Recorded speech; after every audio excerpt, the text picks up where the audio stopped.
When Israel was a nation, they agreed to a set of covenant laws at Mount Sinai as part of a special contract with Yah. It meant that they were to be his people, and he would in turn be their Elohim. Now, as with all contracts, which usually involve at least two parties, in this case Yah and Israel, both parties were bound by certain agreements which were spelled out in the contract or covenant. The ancient people of Israel were told that if they obeyed the laws of the covenant, they would have Yah's protection and be showered with many blessings. If they disobeyed, they would receive punishment and suffer many curses. Sadly, our ancestors chose the latter, and following that fateful decision, the nation of Israel was thereafter thrust into a series of events that eventually resulted in a time of trouble and punishment whose ill effects are still felt to this very day. $890. That's a good buy. $890. All right. Before long, ancient Israel experienced a civil war and eventually split into two kingdoms, with the tribe of Judah leading a two-tribe kingdom to the south and 10 tribes forming a kingdom to the north. After a period of self-rule, the independence of the northern kingdom was threatened by the Assyrians. We get that account in the book of 2 Kings. Hoshea, son of Elah, began to rule over Israel in the 12th year of King Ahaz's reign in Judah. He reigned in Samaria 9 years. He did what was evil in Yah's sight, but not to the same extent as the kings of Israel who ruled before him. King Shalmaneser of Assyria attacked King Hoshea, so Hoshea was forced to pay heavy tribute to Assyria. But Hoshea stopped paying the annual tribute and conspired against the king of Assyria by asking King So of Egypt to help him shake free of Assyria's power. When the king of Assyria discovered his treachery, he seized Hoshea and put him in prison. Then the king of Assyria invaded the entire land, and for 3 years he besieged the city of Samaria.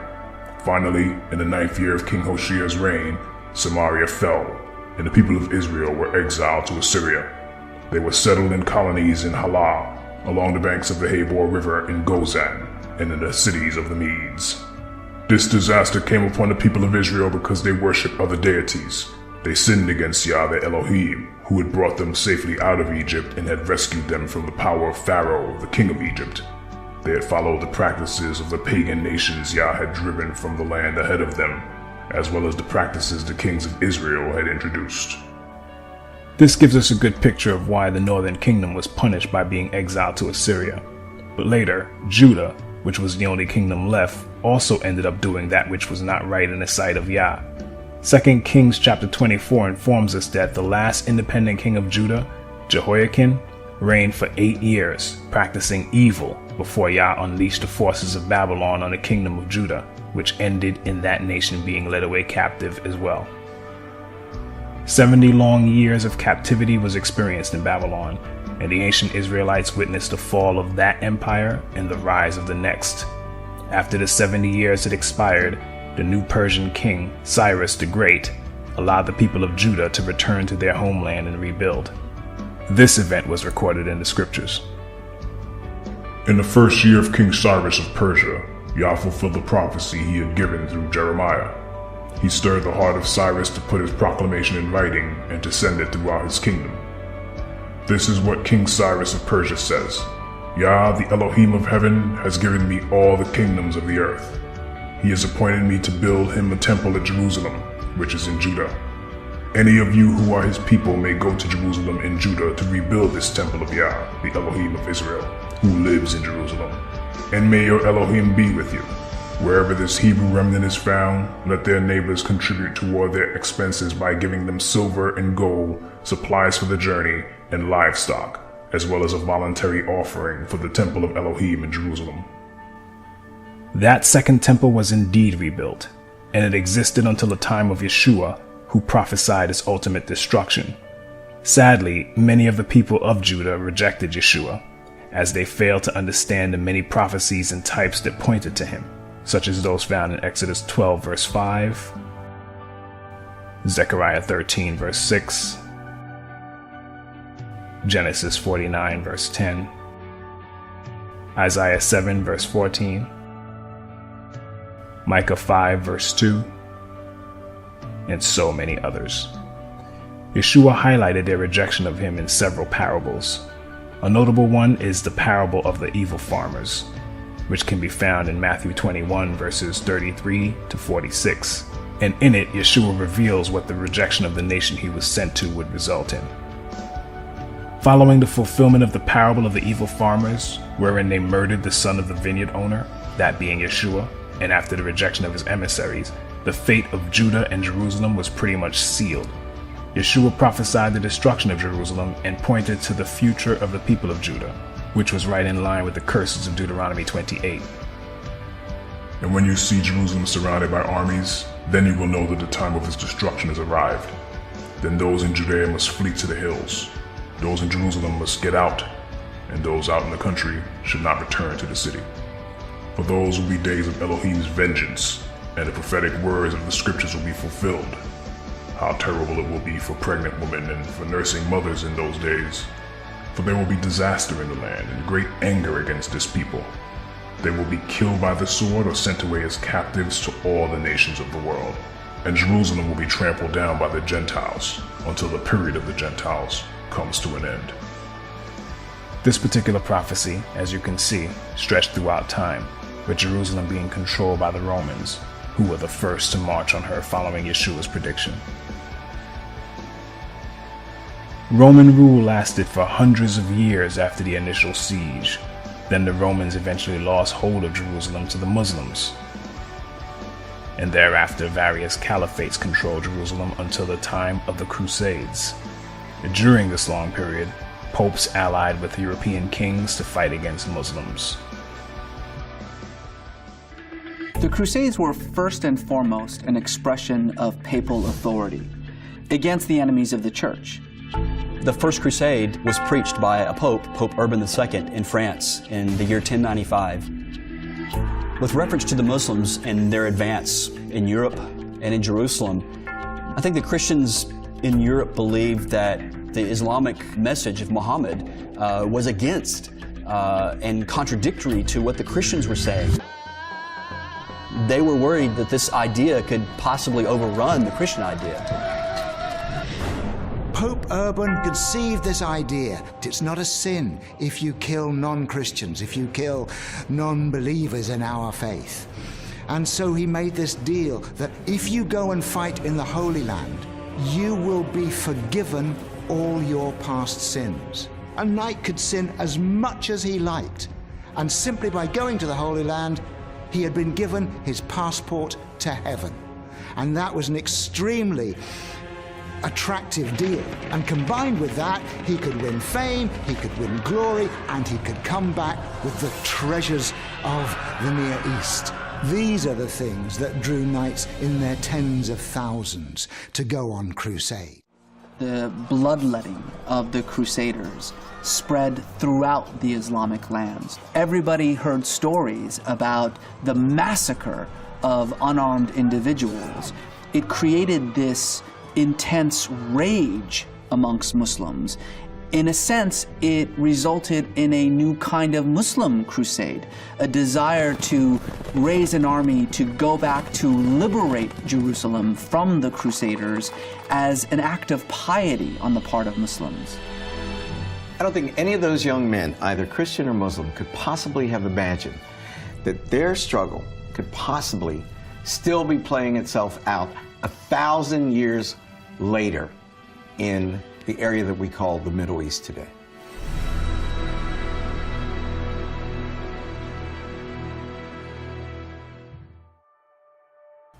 Following the Crusades, control of Jerusalem went from Mongol warriors to Egyptian Mamelukes to the Ottoman Empire, who surrendered Jerusalem to the British on December 9th, 1917. That event led to the modern-day circumstance, which allowed for the establishment of an Israeli state, which is currently occupied by Gentile posers pretending to be the people of Israel, as stated in Revelation chapter 2, verse 9, and chapter 3, verse 9. As prophesied by Yeshua, Jerusalem would be trampled down by the Gentiles until the period of the Gentiles comes to an end. that means the Gentiles would be in Jerusalem, trampling it down till the very last day when Yeshua comes. In other words, the people in that land calling themselves Israel are really Gentiles. But let one of them tell you himself. In his book, The 13th Tribe, Arthur Koestler, himself a so-called Jew, writes in the very first chapter about the time when Charlemagne was crowned Emperor of the West. The eastern confines of Europe between the Caucasus and the Volga were ruled by a Jewish state known as the Khazar Empire.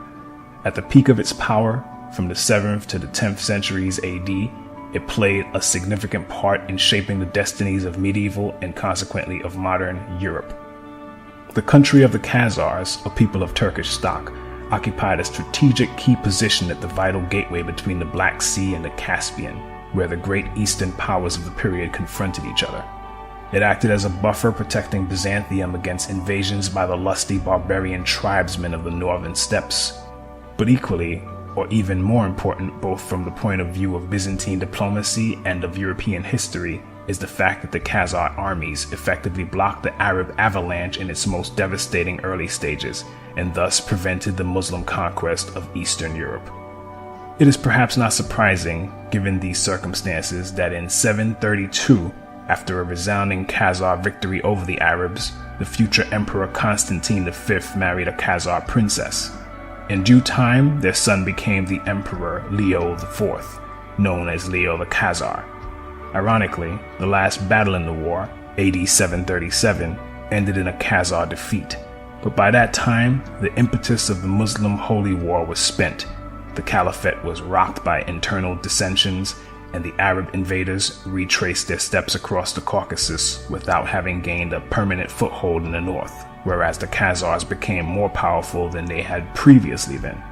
A few years later, probably AD 740, the king, his court, and the military ruling class embraced the Jewish faith, and Judaism became the state religion of the Khazars. No doubt their contemporaries were as astonished by this decision as modern scholars were when they came across the evidence in the Arab, Byzantine, Russian, and Hebrew sources.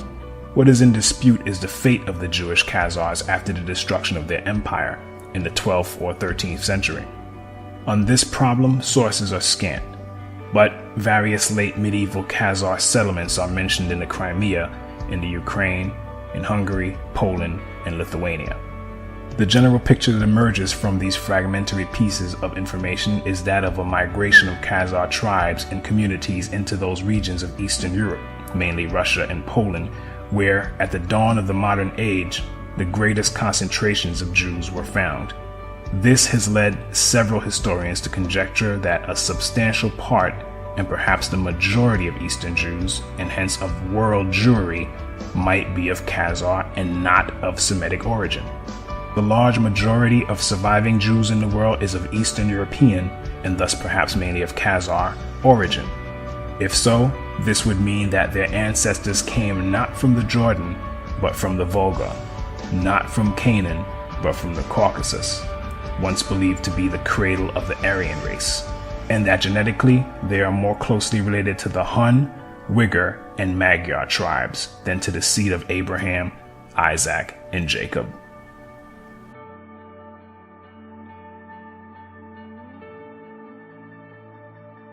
Tell me, what did you mean in the title of your book that the Jewish people had been invented? It isn't a provocation. I meant it. I think that the Jewish people was invented. Like the French people, like the Italian people. You see, to build nations in the modern times, historians started to build to the past peoples. Between these peoples, I think that in the second half of the 19th century, the Jewish people was invented. Shlomo Sand, an Israeli emeritus professor of history at Tel Aviv University, wrote a book called The Invention of the Jewish People, in which he agrees with a lot of what Arthur Koestler brought forth concerning the Khazarian origins of the so-called Jews. Shlomo Sand, who is himself a so-called Jew, points out that the ancestry of most contemporary Jews stems mainly from outside the land of Israel, and they are descended from converts, and that mass conversions to Judaism occurred among the Khazars in the Caucasus, Berber tribes in North Africa, and in the Himyarite kingdom of the Arabian Peninsula. Yeshua said that a certain people would say that they are Jews but are not, and those people are the Khazars and their descendants who are among us today. And the fact that many sources can be found among these people which proclaim their true origins is astounding. On page 226 of his book, Sand writes, another early source attesting to the collective conversion of the Khazars is a Karaite one. In about 973 CE, one Yaakov Kerkasani, a scholarly traveler who was quite familiar with the regions around Khazaria, wrote a commentary in Aramaic on the verse, Elohim shall enlarge Japheth. Genesis 9:27. This is what the words mean. He will dwell in the tents of Shem, which grant him a favor and advantage. And some commentators think that this refers to the Khazars, who became Jews. What is interesting about the quote he cites and agrees with is the fact that they know and believe the prophecy concerning a people who would pretend to be of the tribe of Judah but are truly Gentiles. And they base this on Genesis 9 verse 27, which coincides with Revelation 2 verse 9 and 3 verse 9. What's more, most of the world is buying into this deception, and for the present day Khazarians, that's probably reason to celebrate.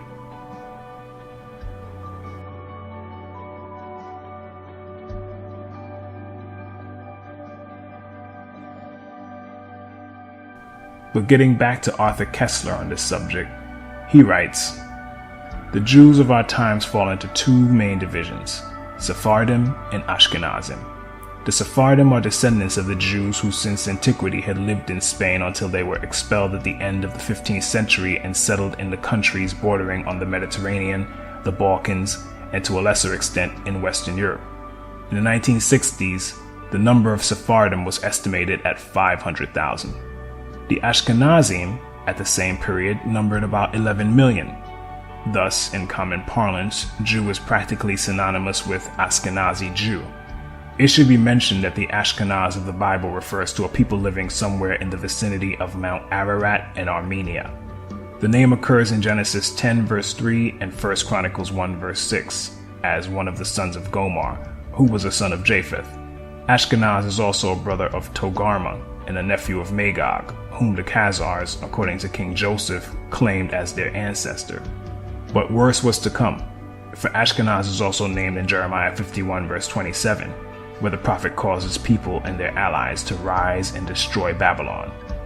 Call thee upon the kingdoms of Ararat, Mini, and Ashkenaz.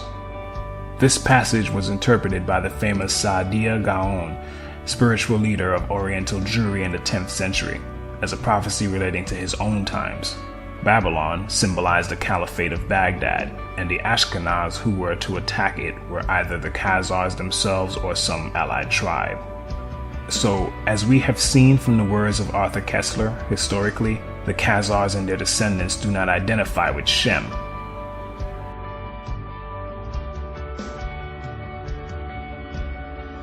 But rather, they identify with Japheth. And that is proved out in their own writings. This is a major fulfillment of scripture. All that being said, what happened to the real people of Judah in 70 AD, following the siege and destruction of Jerusalem? The ones who weren't captured by the Romans and killed or enslaved escaped. But where did they go? First, you have to understand that whenever trouble arose, such as severe famine in the land, our forefathers and mothers were known to migrate in order to avoid it. There are three famous accounts of Abraham, Isaac, and Jacob heading south when famine struck at different periods in each of their lifetimes. Abraham and Jacob went all the way south to Egypt, but Isaac went as far as Gerar. And let's not forget Joseph and Mary, who also fled south to Egypt with Yeshua to escape trouble. These acts are all somewhat prophetic, as they are a major clue as to what happened to the people of Judah following the destruction of Jerusalem. In his book, From Babylon to Timbuktu, author and historian Rudolph R. Windsor, a true Hebrew, writes, in the year 65 BC, the Roman armies under General Pompey captured Jerusalem.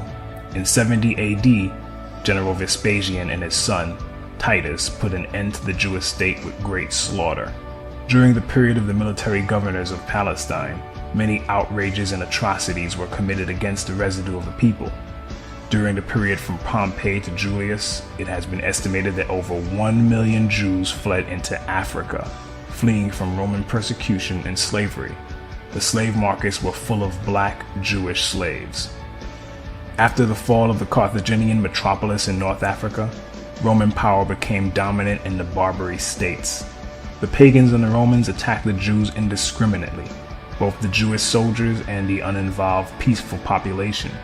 As a result of this merciless attack, many Jews fled to those parts of Northwest Africa known as Tunisia, Algeria, Morocco, and Mauritania. Many other Jews fled to the areas where Rome did not have any jurisdiction. This was to the region of the South, the Sahara Desert, and the Sudan. Windsor also tells us on page 86 and 87 that more descendants of Judah fled to the west coast of Africa in the 7th century after the Visigoths assumed power and began to suppress Hebrew customs with forced baptisms to Christianity.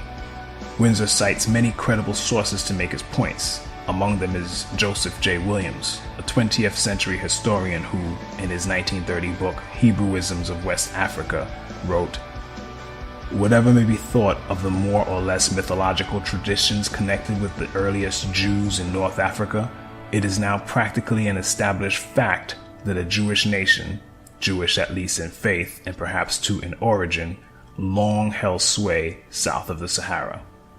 Now, while Joseph Williams, who is Caucasian and Jesuit, does provide meaningful and factual info that pertains to the descendants of the ancient Hebrew Israelites, he does so with a degree of reluctance. And the book is written through the lens of what I would call a racist and white supremacist viewpoint. Because despite all the evidence of the true descendants of Judah and Israel as a whole being black, Williams and his sources try to brush that aside and conclude that white Jews, who they blindly claim are the originals, must have somehow lost their color by interbreeding with blacks who thereafter assimilated their culture, for which there is absolutely no evidence. That said, Hebrewisms of West Africa is full of valuable information as regards the wanderings of the Hebrews following the flight from Judea, and it also gives great insight into the further scattering of our ancestors, as certain customs practiced in West Africa by our Hebrew ancestors found their way to islands like Jamaica, Haiti, the Virgin Islands, and many other places following the slave trade. So, having fled their homeland as prophesied, there our ancestors were, charting new territory in Africa and trying to carry on their Hebrew traditions in a new land, but not as savages or uncivilized barbarians. In fact, Rudolf Windsor tells us in his book, "The black Jews had an advantage over the African tribes. They carried their culture, history, laws, and written records with them. This assured them a constant precedent for the development of a higher social organization. Because of the stability of the black Jewish culture, the Jews were not absorbed into the autochthonous or native population. In fact, the Jews absorbed some of the native tribes. The Jews made use of every opportunity. They were an industrious and skillful people. In the Jewish Ghanaian states were found kings, princes, governors, generals, secretaries, treasurers, revenue agents, judges, architects, engineers, doctors, jewelers, sculptors, masons, carpenters, painters of art, goldsmiths, leatherworkers, potters, armorers, saddlers, blacksmiths, agriculturists, etc. The survivors of the Roman siege of Jerusalem were able to flee that terror and carry on in a new land. But the relative peace our ancestors were afforded by escaping to Africa was broken by the Arab slave trade, which affected not only Hebrews, but men, women, and children from many other peoples that were usually of the lowest classes. The Eastern Arab slave trade, in particular, involved women and young girls, and a strict ratio of 2 women for each man was maintained. The Arab slave trade, as horrible as it was, eventually gave way to something much worse with the arrival of the Portuguese. Portugal broke from Arab rule somewhere between the 12th and 13th centuries and slowly rose to power. Because of this small European country, slavery would soon go from including people of lower classes from different ethnicities to being forced mainly on so-called blacks from the tribe of Judah. In the early 15th century, Portuguese shipbuilding in Lisbon and Porto adapted to the times, and the result was the caravel, a light and fast aerodynamic vessel that allowed Portuguese mariners to travel south along Africa's Atlantic coast in order to reach the gold-producing regions of sub-Saharan West Africa.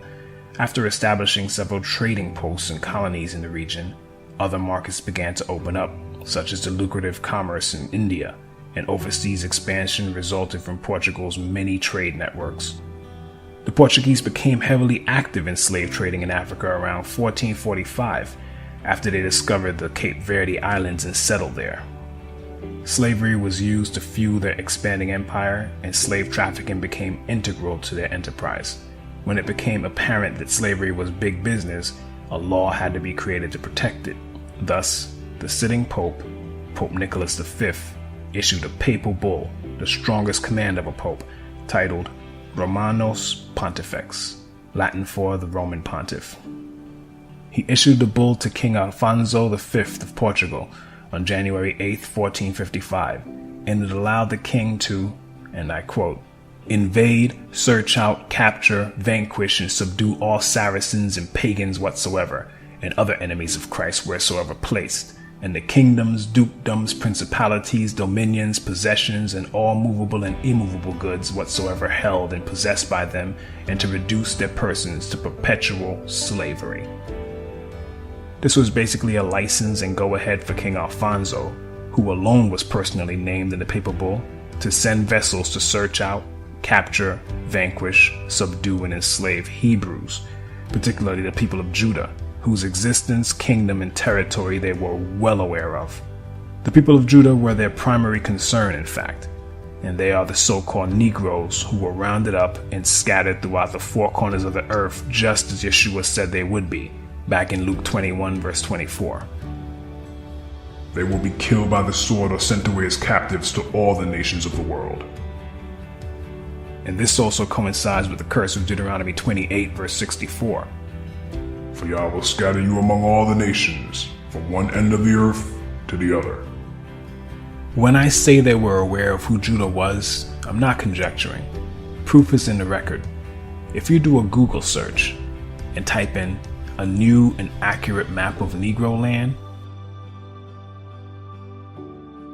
a list of results will pop up.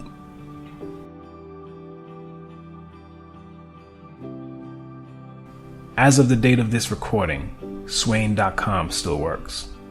Click on it and a page will open up showing a 1747 map of West Africa by 18th century English map engraver Emmanuel Bowen.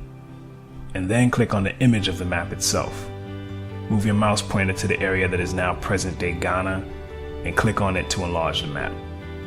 Click it again and you will clearly see that what is now called Ghana was once the Slave Coast, which the map maker labeled the Kingdom of Judah, dropping the H at the end. This is where many of the people of Judah were shipped from, like sardines in a can. Yet today, the elites and their paid professors would have you believe that we are Africans or Hamites, when in truth we are Shemites. They themselves know this to be a fact. In Zondervan's Compact Bible Dictionary, for instance, the definition for Ham reads as follows. Ham, the youngest son of Noah, born probably 96 years before the flood, and one of 8 persons to live through the flood. He became the progenitor of the dark races, not the Negroes, but the Egyptians, Ethiopians, Libyans, and Canaanites. They say not the Negroes because Shem is the progenitor or father of the Negroes. Though both lines are comprised of so-called blacks, Africans and so-called African Americans are not the same. We are Hebrews and they are Hamites. But there are still many Hebrews in Africa, however. But getting back to our history, despite the papal bull pertaining solely to the King of Portugal, that didn't stop other empires and nations from getting in on the action. Over the centuries, Spain, Britain, France, the Dutch, Canada, the United States, and many African countries participated in the transatlantic slave trade, and this fulfills certain prophecies, such as Psalm 83, which I urge you to read with your eyes open, and Joel 3 verse 6. You have sold the people of Judah and Jerusalem to the Greeks, so they could take them far from their homeland. The sad fact is, Psalm 83 is still in full effect, as our collective enemies are still conspiring to keep us in the dark as concern our true identity, and they continue to miseducate us. They really mean to wipe out the memory of the people of Israel from the face of the earth.